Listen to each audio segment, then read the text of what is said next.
Realme ने अपना नया खूबसूरत budget smartphone Realme Note 70 launch कर दिया है। हेलो एवरीवन, अस्सलाम वालेकुम, कैसे हैं आप सब। आज की इस वीडियो में स्मार्टफोन का एक ओवरव्यू आपको प्रोवाइड करता हूं। कौन सी स्पेसिफिकेशंस इस स्मार्टफोन की हाईलाइट हैं, कंपटीशन में कहां पे स्टैंड करता है। बाय द वे, मेरे पास ये 4GB 128GB वाला वेरिएंट है। इसकी इनवॉइस 31,000 रखी गई है। मार्केट में डिस्काउंट के बाद आपको 29-30,000 के आसपास मिल जाएगा। एक इसका ब्लैक कलर आता है और दूसरा ये मेरे पास बीच गोल्ड कलर है। और ये वाला काफ़ी ज़्यादा खूबसूरत है, दिखने में रियल लाइफ में एक्सपीरियंस करके काफ़ी अच्छा लगता है। तो इसकी फीचर्स की बात करते हैं और इसका अनबॉक्सिंग का एक्सपीरियंस भी मैं आपको शो करता हूँ। बाय द वे, 2 भाइयों को मैंने एक गिव अवे डिस्पैच कर दिया है। अगर आप भी गिव अवे में पार्टिसिपेट करना चाहते हैं, आपको रूल्स पता है, 3 ही है। वीडियो के नीचे कॉमेंट करना है, चैनल को सब्सक्राइब करना है और सबसे इंपॉर्टेंट, मुझे इंस्टा पे फॉलो कर लेना है। 130K पे नेक्स्ट गिव अवे आ रहा है, तो जल्दी से सब्सक्राइब करके 130K करवाओ। 3 से 4 गिव अवे 130K सब्सक्राइबर्स पे आने वाले हैं। अब स्मार्टफोन की हाईलाइट्स की बात करें ना, तो पहला इसका हाईलाइटिंग फीचर है इसकी काफ़ी बड़े साइज की बैटरी। अपनी प्राइस पे सबसे बेस्ट बैटरी लाइफ यही स्मार्टफोन प्रोवाइड करता है। इस स्लिम से फॉर्म फैक्टर में 6300 mAh की बड़ी बैटरी लगाई गई है और उसके साथ 15 वाट की चार्जिंग को सपोर्ट करता है। अब रियलमी ने बॉक्स के अंदर चार्जर भी प्रोवाइड किया है 15 वाट का। बाय द वे, चार्जर की बात हो रही है तो इस स्मार्टफोन का अनबॉक्सिंग का एक्सपीरियंस आपको दिखा देता हूँ कि बॉक्स में रियलमी ने क्या क्या प्रोवाइड किया है।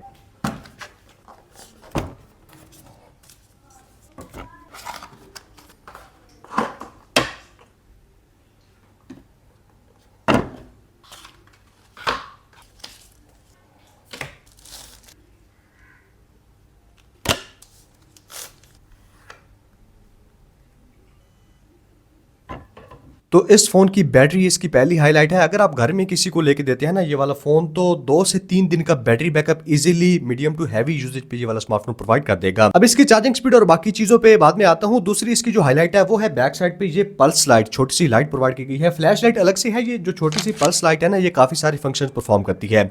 जब आपको कॉल आती है, नोटिफिकेशन वगैरह आते हैं, अलार्म बजता है, बैटरी लो होती है या फुल होती है, अगर आपने कैमरा में काउंटडाउन टाइमर लगाया हुआ है, नोटिफिकेशंस वगैरह आते हैं, अगर फोन उल्टा पड़ा है, तो सारी चीजों की इंफॉर्मेशन इस पल्स लाइट से आपको मिल जाती है। इसकी आप ड्यूरेशन भी चेंज कर सकते हैं। अगर आप चाहते हैं कि रात 9 बजे से लेकर सुबह 6 बजे तक ये वाली लाइट ऑफ रहे, ना जले, तो यहाँ पे आप पीरियड से सिलेक्ट कर सकते हैं कि आप किस टाइम पे इसको एक्टिव रखना चाहते हैं। और यहाँ पे सारे ऑप्शंस भी दिए गए हैं। नोटिफिकेशंस के लिए चाहते हैं, अलार्म के लिए, म्यूजिक के लिए, म्यूजिक के साथ सिंक भी हो जाती है।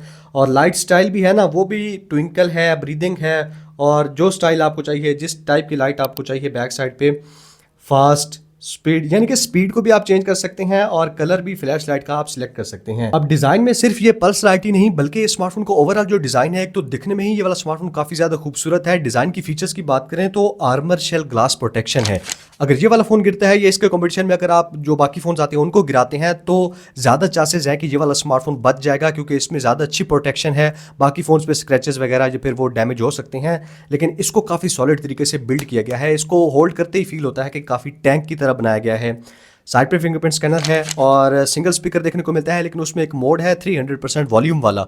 उससे लाउडनेस तो इंक्रीज हो जाती है, लेकिन उतनी ज़्यादा डेप्थ या बेस वगैरह नहीं है। एक बार आप खुद भी सुन लें स्मार्टफोन के स्पीकर्स कैसे हैं।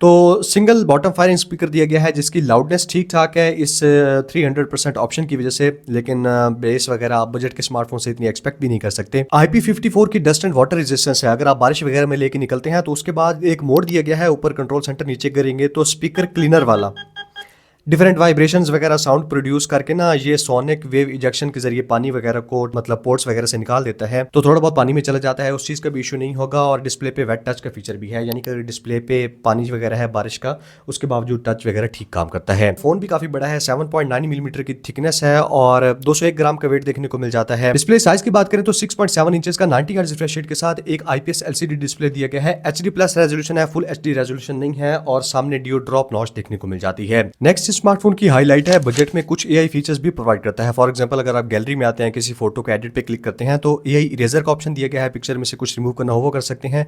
और AI क्लियर फेस का ऑप्शन है। अगर आपकी पिक्चर ब्लर आई है तो इस ऑप्शन को सिलेक्ट करके, आपका फोन इंटरनेट के साथ बाय द वे कनेक्ट होना चाहिए अगर आप ये वाली AI फीचर्स यूज करना चाहते हैं। उसके अलावा अगर आप होम बटन पे प्रेस करते हैं तो कुछ भी सर्कल टू सर्च कर सकते हैं, वो ऑप्शन भी दिया गया है। और सेटिंग्स में आते हैं ना, तो स्पेशल फीचर्स वाला जो सेक्शन है, इसमें आपको AI नॉइज रिडक्शन कॉल में मिल जाती है। Enjoy tech experiences. Our mission is to let young users around the world उसके अलावा पिक्चर में से अगर आपने बैकग्राउंड से सब्जेक्ट को सेपरेट करना है तो इमेज मैटिंग का ऑप्शन भी मिल जाता है। बजट के फ़ोन में मतलब इतने ही एआई के फीचर्स देखने को मिलते हैं, कुछ ज़्यादा एक्स्ट्रा आपको नहीं मिलते। तो Realme Note 70 में ये वाले एआई के फीचर्स हैं।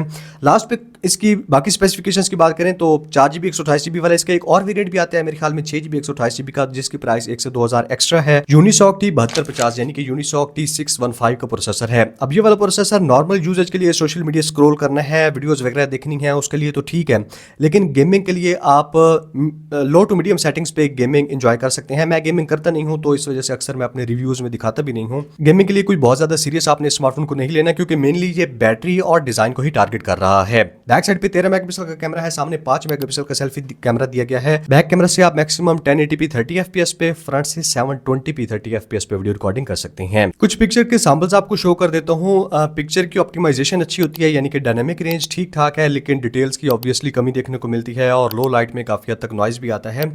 ओवरऑल ये वाला स्मार्टफोन जिन डिपार्टमेंट्स को टारगेट करता है वहाँ पे अच्छा खासा परफॉर्म भी करता है। ये वाली वीडियो Realme Note 70 के फ्रंट कैमरे से शूट हो रही है। 720p 30fps रेजोल्यूशन यही मैक्सिमम सपोर्ट करता है।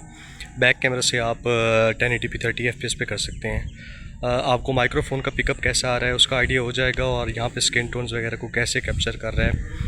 5 मेगापिक्सल के हिसाब से ना डिटेल्स वगैरह ठीक ठाक हैं, अच्छी हैं, और डायनेमिक रेंज को भी सही से बैलेंस कर रहा है। यहाँ पे दरख्तों के पत्ते वगैरह। ओवरऑल कैसा रिजल्ट है आपको सही से आइडिया हो जाएगा, कमेंट्स में आपने लिखना है। बैटरी लाइफ इंसेन है, अपनी प्राइस पे सबसे बेस्ट बैटरी लाइफ देता है।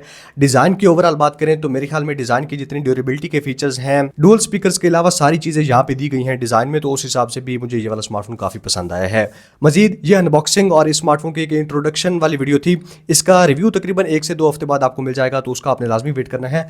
आपके स्मार्टफोन के बारे में क्या ख्याल है, कॉमेंट्स में लाजमी बताना है। Thank you so much, good bye.